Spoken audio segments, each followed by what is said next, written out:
अहो असं काय, खावं की चांगलं पोटभर. आणि आम्ही प्रेमाने वाढतोय ना, समोरचा सुद्धा पोटभर जेवला की आम्हाला सुद्धा समाधान मिळतं.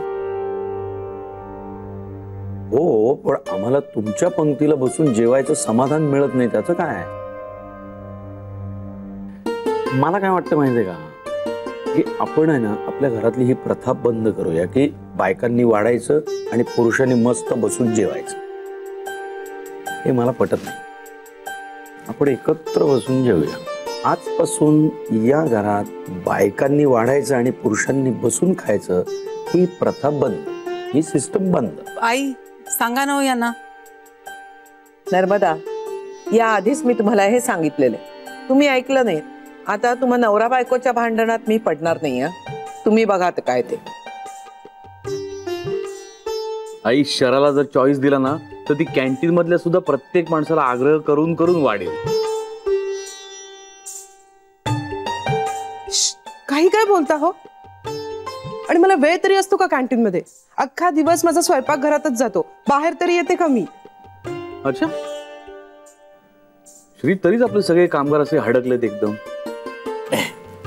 काय रे, माझी सून नीट बघतीये ना कॅन्टीन? मग शिकवलंय कोणी? श्रीने.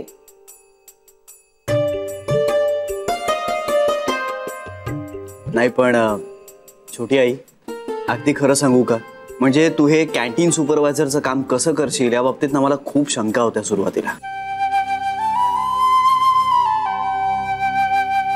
म्हणजे अगदी फ्रँकली सांगतोय मी, मला खरंच माहित नव्हतं की तू ही जबाबदारी कशी स्वीकारशील. पण मला जान्हवीने सांगितलं की अरे तू एखादी जबाबदारी दिलीच नाहीस तर ती व्यक्ती ती जबाबदारी कशी पार पाडते हे कळणार तरी कसं. आणि बघ तू तिचं म्हणणं किती खरं केलंयस. हो रे, म्हणजे ना आम्हाला स्वतःविषयी नाही ना, त्यापेक्षा जास्त कॉन्फिडन्स जान्हवीला आमच्या विषयी आहे. एक तासही असा जात नाही की जान्हवीचा विषय निघाला नाहीये.